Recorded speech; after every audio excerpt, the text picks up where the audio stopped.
All right, folks, I've got 6:32, so we'll go ahead and get started. So we are at the end of this particular book study. It's bittersweet in the sense that I know part of it is like, whoo, this is heavy material, and it's nice to have a break from heavy material after a while. But it's also been good conversations and great to engage with y'all and to share some of these thoughts, and I'm glad a number of y'all are back. I know a few of y'all have had some things come up the last couple of weeks, and but we've got most everybody. A couple are still not here, but back. So how I want to conclude this is two parts, just to start off with any sort of final wrap-up thoughts with the book, and I'll open the floor for that here in just a minute. And then for the rest of our time is to say, okay, now we're not doing the study anymore, but let's take this out of our minds and our hearts. What can we do with our hands with this material? And I do have some ideas for that. I am not I am very open to other ideas, but I'm also not a tabula rasa walking in here with just, well, what do we do now? But let me start with just any final thoughts or reflections on the book as we come to the end here. I really felt even more strongly that being born anonymous in this country with a white skin was just an incredible advantage. If one is walking around with a brown skin, you are labeled from the get-go here. And that's the truth. And it just makes me so very sad, so very frustrated, and so knowledgeable of the fact that just by being born white,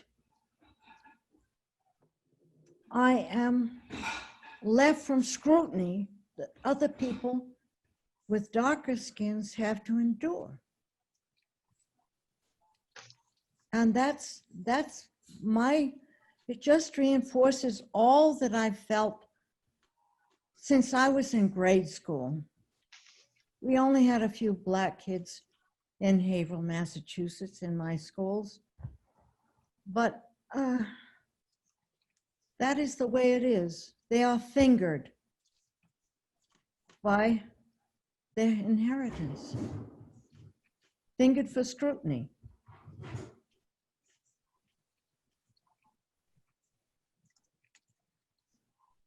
It's a sorrow, that's all I can say. My thoughts are still a slight feeling of optimism, and I'm not quite sure why I feel the optimism. I think recognizing it as people have done is very important, and doing something about it is very important. At least that's my hope. I've always liked to think of us as a country being able to somehow overcome our faults. And of course, November 3rd may prove me completely wrong, but I hope that things can, have a positive side. That's just me. And this is in spite of somebody who went around to some of one of our people in the Democratic Party put up some Biden signs, and with Biden and Kamala Harris pictures of him, and someone has gone out and cut Kamala Harris's face out of the pictures, and we're trying to order some new ones and replace them, but somehow I still feel optimism.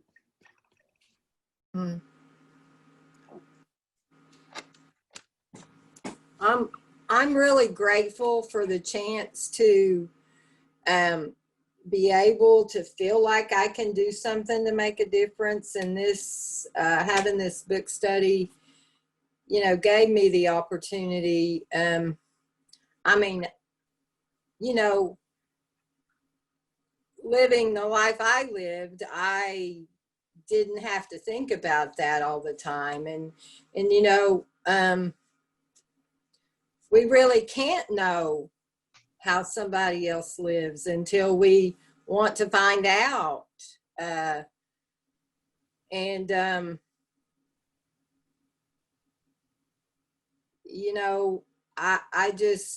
look at my Black friends today totally different. I mean, the same in some ways. The friends I went to school with, me and another girl have reconnected recently. And I mean, it changes your life when you change, the way you think. And I've had some other avenues open up that never would have if I hadn't really been introduced to this church and the things that you all hope to do. And one of the things that drew me to St. Stephen's was the first time I talked to any of you all there downstairs. You told me all these social things you were doing, and I was like, oh my God, this is awesome. So, I mean, it changes lives when we change our thinking, and I guess that's really all I have to say right now, but thank you.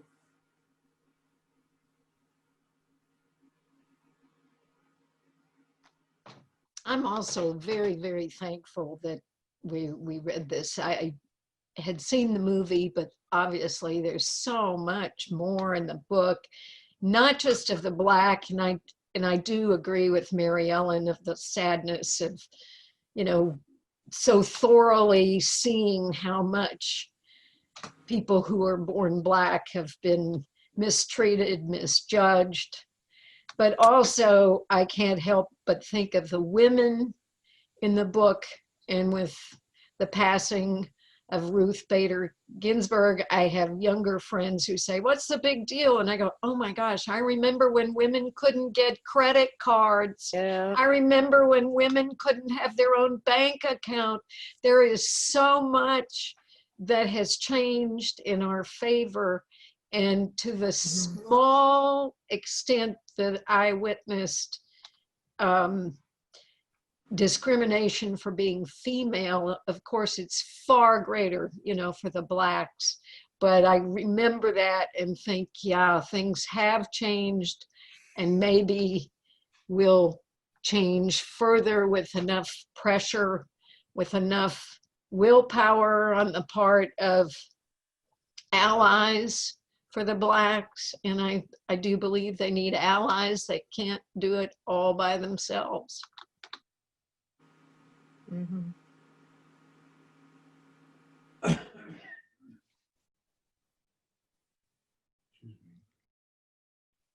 Thank you.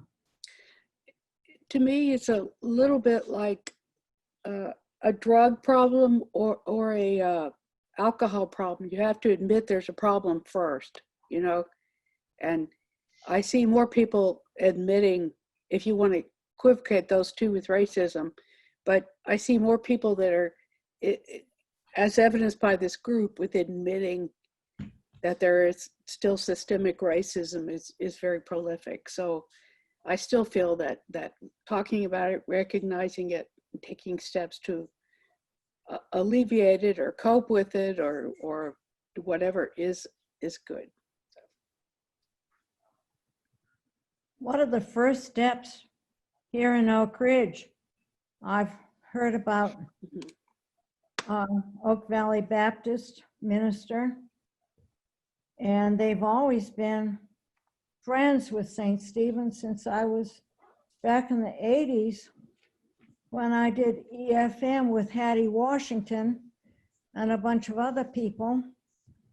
And she did it for 4 years in order to become, I forget if it was an associate or assistant minister at Oak Valley Baptist Church. And she's just one of the one of the heroines of my life, heroine, whatever. She was awesome. She enriched me so much. I felt such pride when I used to take Eucharistic hosts at that point it was Briarcliff, and she was there, and I would give her communion, as well as the people that we loved from St. Stephen's, because she was so awesome. She was just what she had done for her community and for all of our EFM people, I can't begin to tell you. And she is now deceased, of course. She was elderly at that time when she pursued without flagging at all for 4 years. Through grief and tragedy, she persisted. And I'll never forget her. She's praying for me now. Thanks be to God.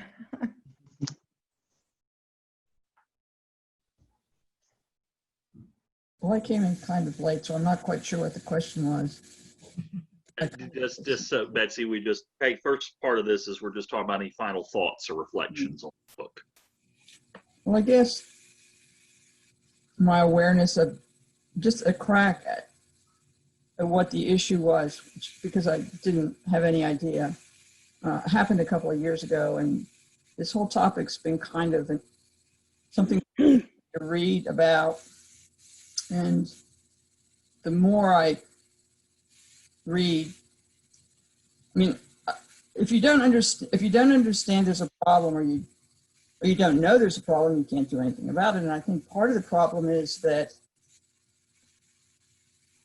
a lot of people just don't understand if you're born Black, what you have to deal with beyond everyday life. I mean, and I think this book helped me to dig a little deeper into that.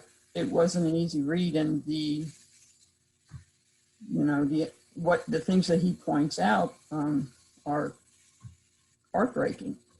We have a whole community of people that have a really hard time, reaching their potential. It's a disadvantage to all of us. I agree.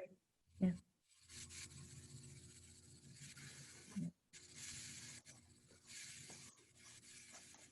Somewhere in the last few weeks, either during this or the previous Nowen book, a couple of people mentioned the cost of discipleship by Bonhoeffer. So I've been trying to read through that. And the book that we're finishing up, Just Mercy, took me to the Beatitudes. And blessed are the merciful, for they shall obtain mercy. And then I'm going to put a we instead of a they. Have an irresistible love for the downtrodden, the sick, the wretched, the wronged, the outcast, and all those who are tortured with anxiety. They go out and seek all who are enmeshed in the toils of sin and guilt. I think the book really centers on the wronged, which people of color seem more to fit with that. So as we look to the Father for thoughts of what we as a congregation can do, I hope that we feel that in us, particularly after reading this book, that we have an overwhelming sense of mercy to want to help in this regard.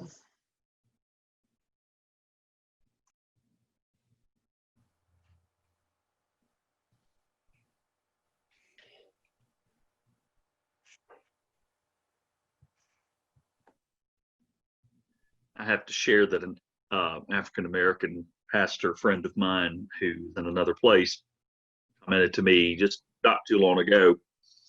I told him that we were doing this book, and he gave me this look like, and you've been this church for 6 months? I said, yeah. And he said, they haven't run you out yet? And I'm like, well, no. And I said, they've been talking about, so a couple of y'all brought this up, St. Stephen's has been talking about these things for a while, and not say that there hasn't been some, grumblings about us bringing these topics up. But I think that one of the things that doing this book in particular has been helpful for me is to be able just to get perspectives. Like I said when we began this class, this is not about us. We're not all trying to get into the same frame of mind here. We're all where we are in our own experiences and with our own lives, and we're simply here to listen to other perspectives and to try to learn more. And the part of talking about issues of racism in particular is we have to start talking amongst ourselves as people who are non-minorities, who are not African Americans, and to be able to, I think it was Deb who said that we have to understand that there is a problem here. And not only is there a problem, but even though, we're not, there's no malice afoot among the people gathered in this group, but nevertheless, there's still complicity that can take place just because the system works for us. And it's been really a blessing and a challenge for me to listen to the different perspectives that everybody has, because it's helped me to really think about these issues from the book and look at it and apply it to life on ourselves as a congregation and within this particular community of Oak Ridge. So that's where we're going to go here in a minute with second part of this discussion, but let me not turn to that until anybody else wants to share any other thoughts or reflections. We had a talk by Derek Hammond, the minister of Oak Valley at Philosophy Society in Oracle the other day. And he was basically saying, one of the messages comes out, the solutions we're looking for are not legislative or organizational. That basically the Black wants to feel that we feel he's equal to them, we're all equal. And that involves personal prejudices and judgments. We're all born and we grow up with different prejudices depending on our background. And we don't really, most don't look at anybody in the sense of equal or less equal. But that's certainly the question. We all have intrinsic views when we see a person formed by our culture and our upbringing. And these are so slow to change. And that's really the heart of what that's what I got from his message. That's the heart of his problem. He sees as a problem. A lot of the problems in the just mercy have legislative solutions to them. But the real problem doesn't have any kind of organizational solution. It's a change in how everybody views each other.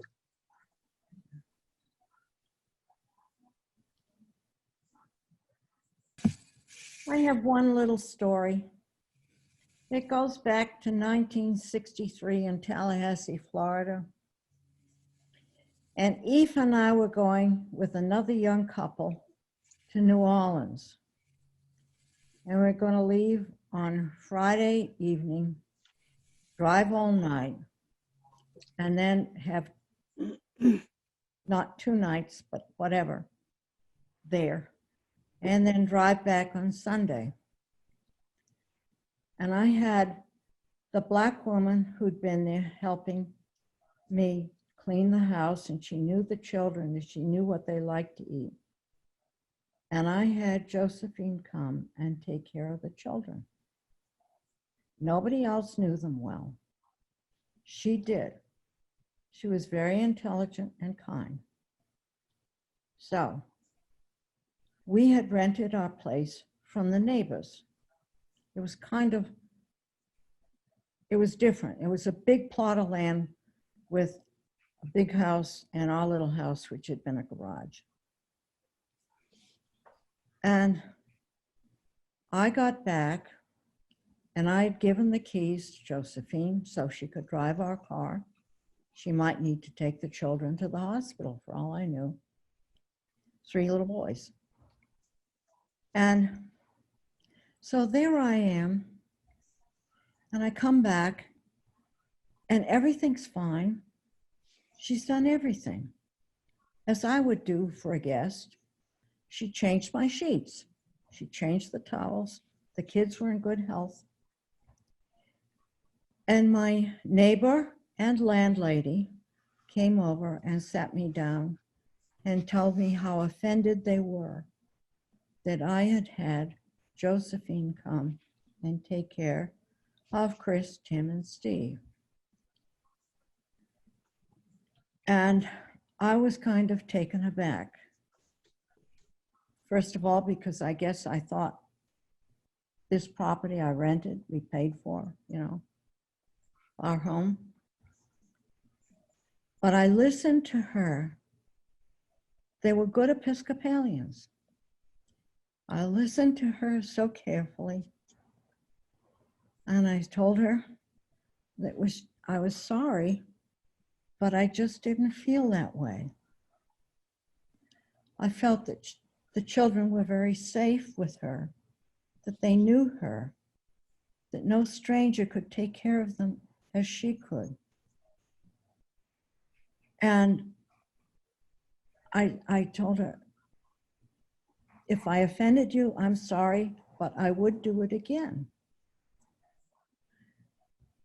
But she loved us, and I loved her. If anything, she loved me into the Episcopal Church. These people did. And that love, I'm sure, helped her affect a change in her point of view. So it's not just we have to be open to Blacks. We have to be open to these people who are white and who have real issues with this. And I guess that's all I have to say. That's it. It's 2 things. It's fellow whites and fellow Blacks, and we all have to. That reminds me of the story in the book about the guard who, gave Bryan such a hard time on entering the prison. Oh. But yet when he took the guy back when he was in court with him at one point, the abuse that the prisoner had experienced was similar to what he had experienced as a young person, and completely changed his attitude towards the prisoner, and gave him some relief. I think it goes back to just building relationships. It is. And listening to each other. Listening. And it's not going to be a quick process. No. But it will, with God's help, it'll do it. Yeah. There's a group here in Oak Ridge that has been meeting over the years called Joyful Reconcilers. It's a women's group that started some decades ago between First United Methodist Church and Oak Valley, but other women have been invited to come. We meet once a month on a Friday.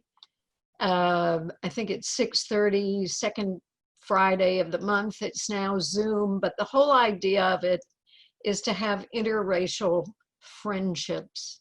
It's through friendships, getting to know each other, having dinner every now and then. Of course, right now we can't, but just getting to know each other. Sometimes we'll read a book. Sometimes we have someone come talk. Maybe it's a poet.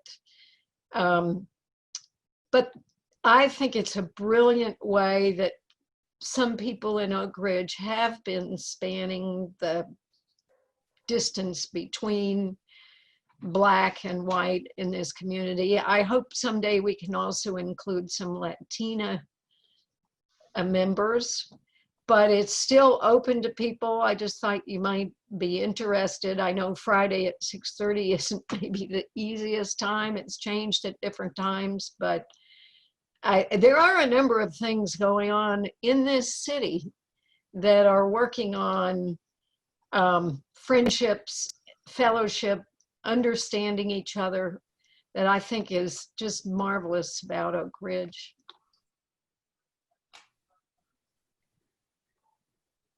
Thank you, Gay Marie, for some good thoughts and a couple of things from what you said that I want to shift into now, not necessarily immediately, but I do remind me to come back to the point you made about Hispanic Latino ministry, because there is something I want to say about that too.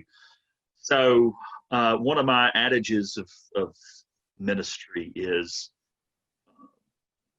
service without development of the mind and the heart is just busy work, and that's simplification, obviously. But part of our job as the church is to build the mind and the heart. Part of what we're doing, big part of what we're doing here in this group. But also, I'm also a big fan of the Epistle of James, and if you know James, it's be doers of the word. And mind and the heart, once they are formed, and they're always being formed, but then lead to formation of the hands based out of the formation of the mind and the heart. So I want to share a few things, but give some time for y'all to share some ideas too. And so one of the things I want to bring up is this is not so much an activity or something to do. It's rather just something that's been a framework of some conversation. So one of the expressions when we talk about issues of racism and systematic racism in particular is, of course, that expression, Black Lives Matter. It's interesting. I've had some conversations both with colleagues here and in other places, white and Black, who, generally speaking, the organization that is known as Black Lives Matter, we're not, most of us are not a fan of the values they represent, because it's a group of people that have an agenda. If you know anything of the history of the origin of that, it really started 3 young women after Trayvon Martin, if you remember that, 2013. Yeah. In Florida, it was George Zimmerman, the man who shot him in a, quote, vigilante shooting, or stand your ground killing was what it was referred to at the time. And that's how it got started. And I bring this up because it genders a lot of angst in a lot of people when that expression comes up.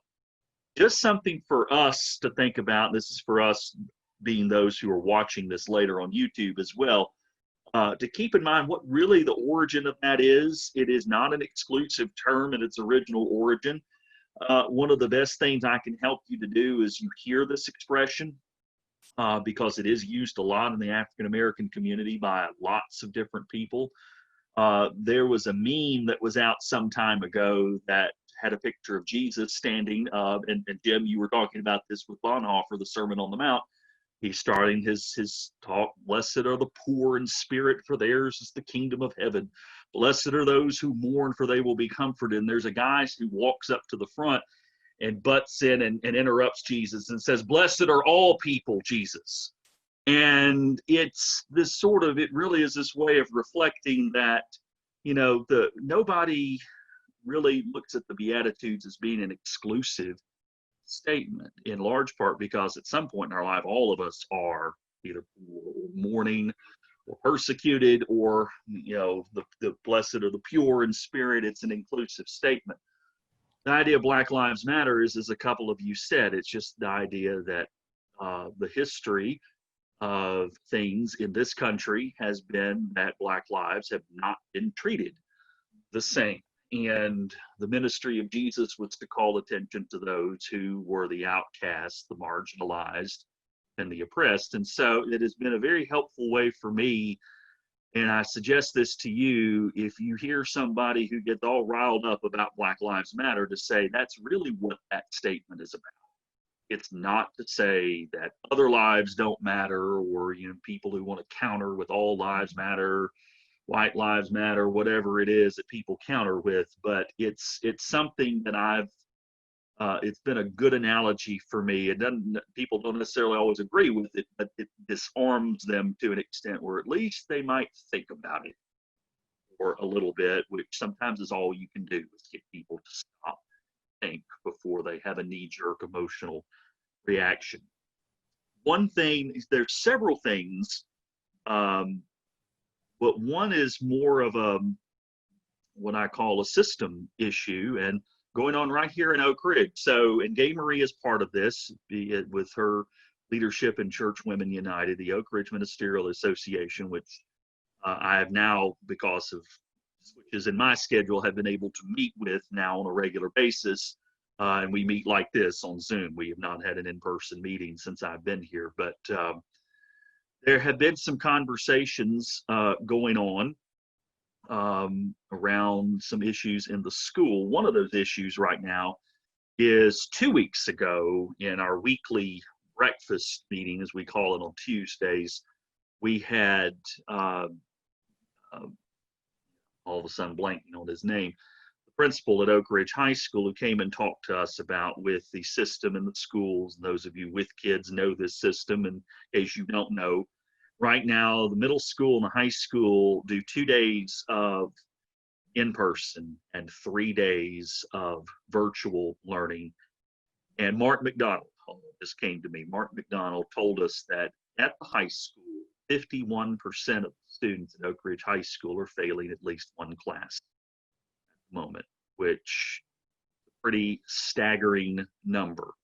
And he talked to us a lot about the fact that some of this is, you have it's hard on all kids, but particularly those who are what's in the education world called dependent learners, who need adults to sort of help walk them through in education. You're trying to get kids to go from being dependent to independent learners, but it does require more effort with some. I don't want to go into all of this, but basically he was saying the kids that come from homes where there's one parent or no parents, or parents that don't have time to spend with kids, or kids that don't have internet access, it's a lot of socioeconomic factors in particular that go into this, are the ones that are really taking a hit. So he's asked the churches to look at some work, and I'll talk about that in a minute as something that St. Stephen's, along with the other churches in the area, has been asked to do. It's interesting because that Tuesday he joined us, that afternoon, there was an announcement that went out that said he is leaving Oak Ridge High School. And so in our group meetings in the ministerial associations, well, some smaller meetings that just kind of been going on the side, several of us kind of asked, who were not in the know, and I'm one of those not in the know, why is this going on? Well, apparently he has been an advocate of trying to really be more proactive in working with disadvantaged students within the high school, with those especially who are from a lower socioeconomic background, which a lot of those, again, are African Americans, but it's not exclusive to Black or Hispanic. There's a lot of white kids in that group too. And again, I'm just hearing one side of this, mind you, but the point of what I'm saying is that he apparently, from what I've heard from some of the people well connected to this, was told that he did not need to draw attention to the ills of the Oak Ridge school system. And one of the things that was brought up in one of my small discussions today was that the position for the new principal has been posted. And despite the commitment of local government officials to do a full search and to try to find the right replacement, the position is posted. And I did look online. If you go on the Oak Ridge page, you have to dig in through the job search. But the position, the opening, or the job opening closes on Monday. And Mr. McDonald is done with his job on Friday. And so there has been some consternation raised that not that necessarily there's anything ill afoot here, but that from the position of, number one, that screams to me, being somebody who's done politics before, that they already have somebody in mind that they want to do this. But two, is there a process in which there are considerations for those who for those, particularly in those socioeconomic groups that are struggling within the current learning system and struggling with getting, quote, equal representation and a voice within the school system. That goes for the students and for the parents as well. So the Ministerial Association, you might be hearing some noise from them next week to address a systemic issue within the Oak Ridge school system, to try to figure out a way to have a higher, it's not that they're upset about the fact they might have somebody in mind, except for the fact that there just needs to be a process by which voices of the community, particularly those voices which are often overlooked, can be heard. So I asked permission from a few of the folks on the Ministerial Association to share this. And again, I'm not naming names of people, especially since this is being recorded and put online. But I do want to let you know that one of the things that the community can do is to make the voice heard that the process of hiring a principal at Oak Ridge High School should be something that takes into account all the voices in the Oak Ridge school system. So it was interesting that one of the members of the Ministerial Association was asked by a member of his congregation, well, tell us an example of systemic racism or suppression of minority voices, whether that minority is racial or socioeconomic. And here they are going, here's one right here. Here's something to pay attention to. So I just bring that to your attention, and I don't want to get into a big discussion because I don't want to drag this out, so I want to share a couple of more ideas with you. But Eddie, I don't know if anybody has any questions about that. Well, How can we question this, or if it's already set, they're gonna close the nomination on Monday? Is that what he said? And that's what I confirmed looking online for it. I think what Our socioeconomic, when my kids were in school at Linden School, it was like, I don't know, 18%. You know, who had problems financially. And now it's 51%. I mean, this is a very different town from what it was back in the 60s and 70s. Yeah. Very different.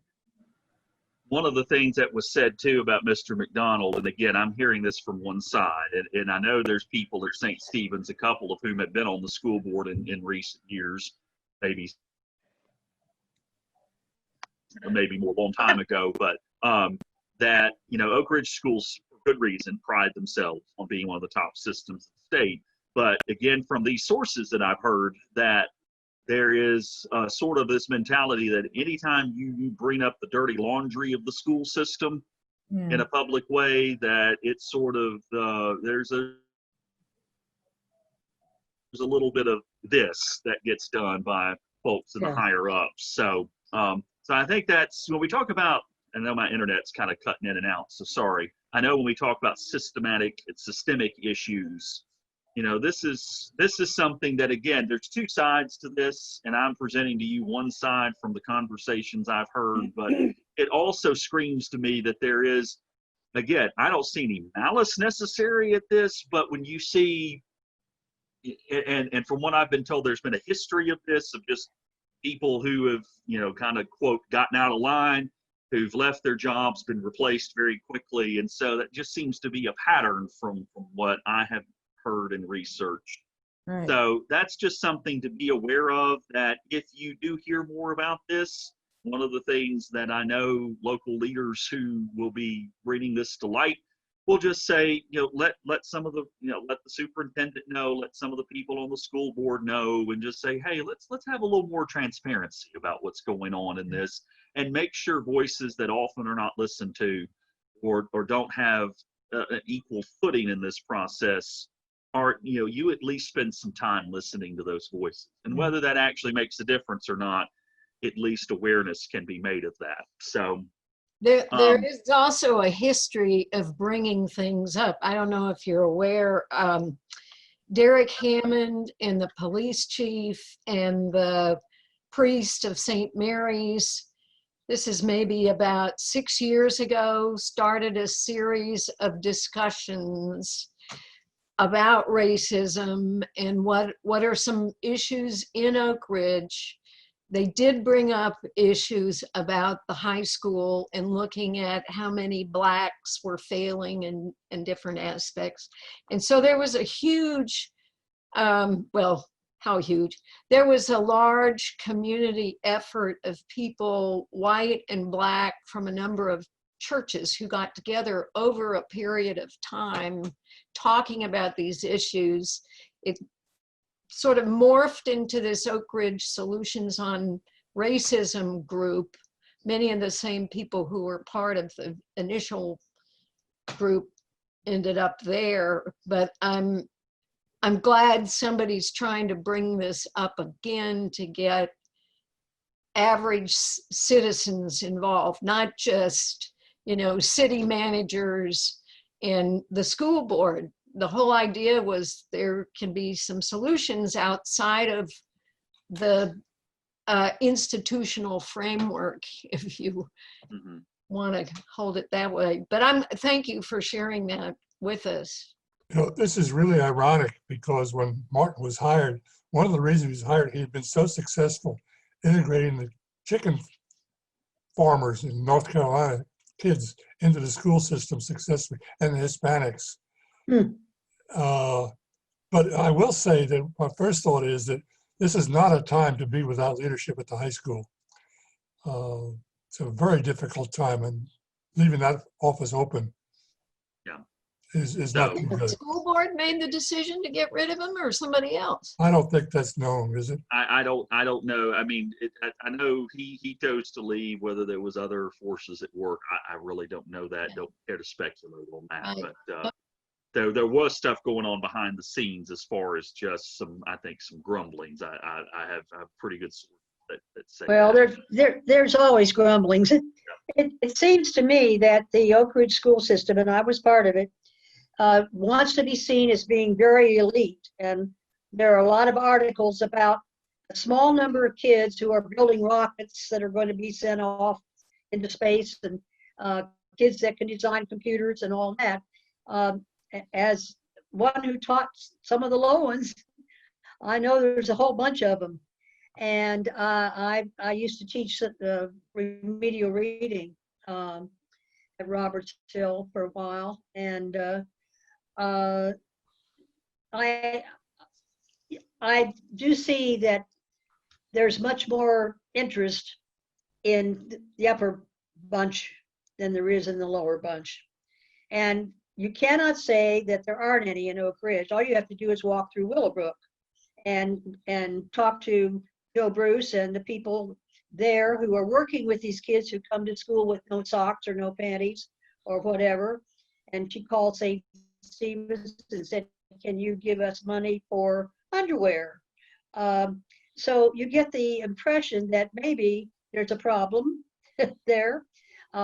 And we certainly know that. And I know that Liz knows that there's plenty of kids in Oak Ridge and in the county who don't have enough food, enough clothes, enough anything, and they don't have people at home that can help them. There are also a lot of kids whose parents have got PhDs and can help them build a rocket or whatever needs to be built this week. So yeah, I'm not sure that we're taking care of the bottom. Let me move on to just another, because I know we can talk about this. I just want to bring that to your awareness. That's something that obviously not this forum, but I can find ways to keep you informed after we conclude this class. Let me share a few other things. So coming to the outreach committee, I actually got some more information. Gay Marie, you were in on this meeting yesterday. A couple of projects that, again, are not necessarily addressed toward dealing with racism, but are dealing with working with students in the schools who are struggling and looking at ways in which churches can open up to provide some way to help. Of course, the biggest issue with that is safety right now with COVID, but several of you, in fact, on this group are on the outreach committee, and you'll be getting an email from me here, hopefully tomorrow, with some more information about that. But it is a way for us to engage in building relationships with folks.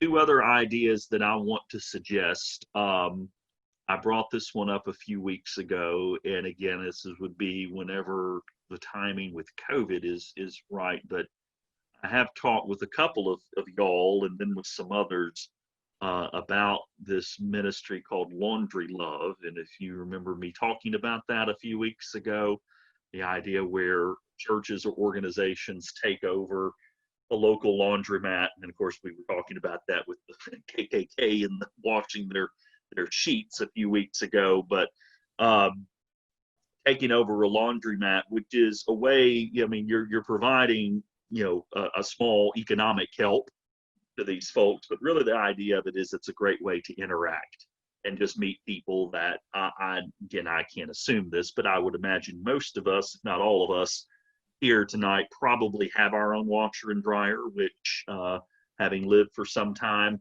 having to go to a laundromat, it does change your life and change the flow of how you do things. One of the things I do miss about going to a laundromat is it was always a great way to have conversations with people. They're either reading or doing your laundry, and people just come up and you start talking to them. So again, right now with COVID, I don't know if this is the right time to do that, but that would be something that I would recommend. The other thing that I have in mind, and then I'll stop with this and let y'all talk about either my ideas or suggest some of your own. There is a friend of mine from college. His name is Esau McCauley. He is a Anglican priest. He was a friend of mine from college. He's African American. He is a PhD New Testament scholar. Did his PhD work directly under N.T. Wright, if you know who that is. Wow. Did his work at St. Andrews in Scotland, and he is now a professor at Wheaton College outside of Chicago. And he has written a book called Reading While Black, which is a book basically on how to read the New Testament through the lens of an African-American person. It is mind-blowing. I've only read snippets. I've got the book ordered. It's on back order at the moment because it's so popular. It's actually on the New York Times bestseller at the moment. Part of what we've talked about in this group is listening to different perspectives. And one of the things as a faith community is to understand that we read the Bible from our cultural perspective as well. And to be able to hear the Bible read from the perspective of an African American is, I think, is a very challenging and humbling thing for just to hear a perspective other than your own. And it gives you a sense of the feeling that African Americans have had to have the dominant scholarship in biblical theology, for instance, usually done by white Western European men or Americans. And so I might use this as a book study coming up in the future, but what I also have in mind, and I've got to reach out to him, he would probably be willing to come here to Oak Ridge and do a conference where we could bring together various churches in town to come to That'd be great. and to have a symposium where we're all coming together to hear the same things. We're not sitting across the table awkwardly discussing racism with people we don't know, but we would be in a room to talk about reading scripture from a perspective that would be different. And then we might have the luxury of having him come and preach at St. Stephen's one Sunday too. I have just sent out feelers to him. If we get him, it would be next spring, summer at the earliest, which would probably be good because COVID will probably, hopefully, allow us to do something like this by then. But that's something that I would like to see, not just for our own education, but a way to get people in the community together. So those are just some things spanning the gamut from political action to just, relationship building to a way to gather a more diverse body of people in the church together and listen to a common message. So last 10 minutes or so, let me hear your thoughts and ideas or responses to mine. And then when we get to 7:30 or a little after, I'll have just quick closing reflection, kind of tell you what I'll do as follow up, and then we'll close out. So Any thoughts, suggestions, comments? Before I go, because Mary's just arrived, I wanted to tell everybody about the Brennan Center for Justice, BRENNAN, Brennan Center for Justice. They have written a wonderful paper, researched a fantastic research about conviction, imprisonment, and lost earnings.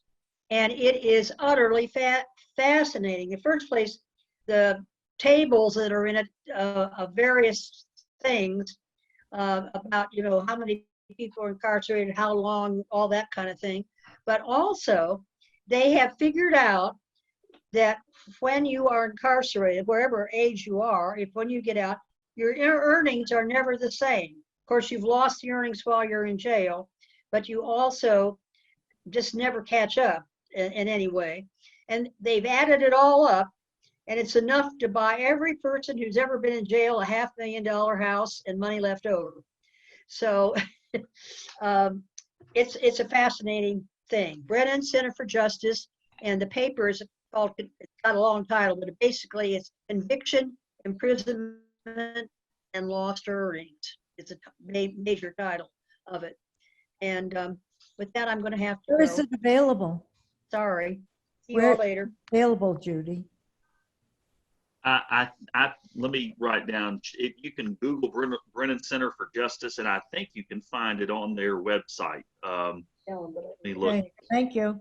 Yeah, it's right on their homepage. When you Google it, you can't see my phone very well, but it's right here on the bottom of their homepage when you click on it. I was wondering, have you had any update from the Diocese of Central Gulf Coast about their Jubilee event in December? Is it going to happen? It is going to happen. I mean, worst case scenario, as you know, Mary, like our diocesan convention, worst case scenario, it will be all virtual. It will happen. It will be broadcast. Michael Curry and Bryan Stevenson will be in the same room, which I said, I think the walls might fall down with those two together. But yeah, that will be that first weekend in December, the Thursday, Friday, Saturday, and I'll find out more about the specific dates. I know, like everything that's in flux. I mean, with COVID, as all of you know, planning for December at this point, like in church stuff, I'd already have in a normal year have Christmas and most of next spring planned out. I mean, December is like 3 years away as far as planning for COVID right now. So a lot can change between now and then. But as soon as I know something, they have more particulars, which I would imagine sometime probably first week in November, they'll try to finalize everything, and I'll let you all know.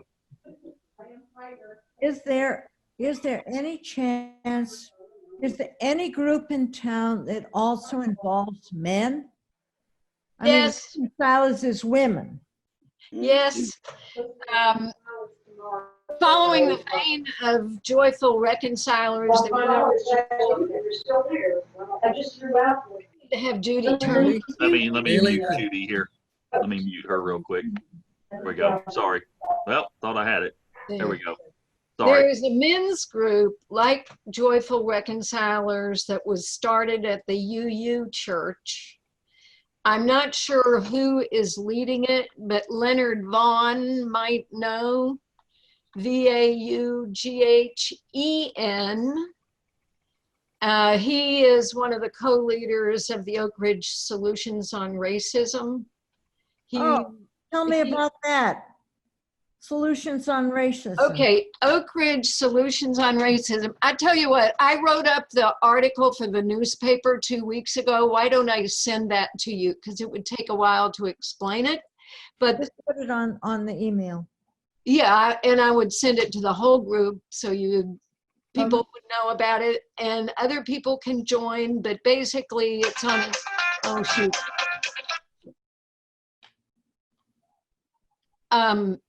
Anyway, basically, they meet once a month. I think it's the Saturday, 11 in the morning. It's Zoom these days, but it's a wonderful group. And I'll send you the newspaper article that I wrote about it, and then you'll know who to contact. But there is a men's group based on interracial friendship, kind of like Joyful Reconcilers. I can find out.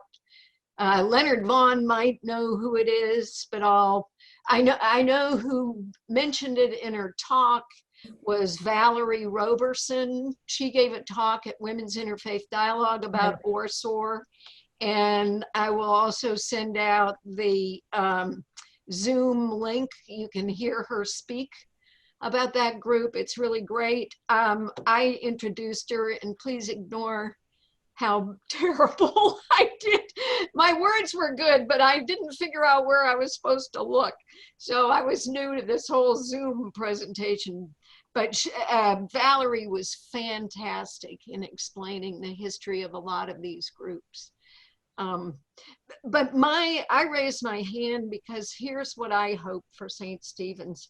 Besides any, thing that people decide to organize, I just have felt within Church Women United, it's been absolutely vital for the interracial groups to support Black activity in town, whether it be Martin Luther King Jr. holiday and the presentations that Alpha Kappa Alpha put on, and they use the Hope Center. It's a huge auditorium. They have great presentations, and there's just a smattering of white people there. And I just feel it's really important to be seen in appreciation of everything they do. There's a Black women's poetry group that meets. Of course, COVID has changed everything. And there are some amazing poets, young people poets. And I just think we need to be seen to care. And if it just means showing up and clapping, that is something. But I've been stunned by how few white people show up to Black events. I mean, cultural events, or whether it be ORSOR. ORSOR has grown, and they're happy to have more people come. ORSA? ORSOR, Oak Okay. Solution on Racism. That's what I'm going to send you, the link. Right. Right. Thank you, Gay Marie. Trying to say that. Bailey, I really like your idea of inviting your friend. I think it would be both challenging and enriching. I've never even thought about how reading the Gospels and the New Testament, how much is based on coming from my own perspective. Secondly, when you mentioned the students that were failing, I wondered, with the thought of COVID, is there a possibility of helping these kids online? I realize that some of them don't have computer access or internet access, but in terms of the current conditions, are there things that we can do as a church or as individuals? Yeah, so let me quick say something. Gay Marie, you were in that conversation yesterday, so add anything I forget, but just quick snapshot is the consensus, and this was said, but Beth Estep is the assistant principal of the high school, joined us. And basically she, and I can't remember his name, the principal at Robertsville, basically said that a lot of their kids are zoomed out, which I can't imagine why. We're I think we're all in that area. And so the kids that need this help really need in-person interaction. And they were very clear that they know that they can't expect that from people, and it's going to be very hard. But I know, I mean, James Henry was doing virtual learning when we first moved here, and of course, part of that, we had just moved here, the transition and all of that.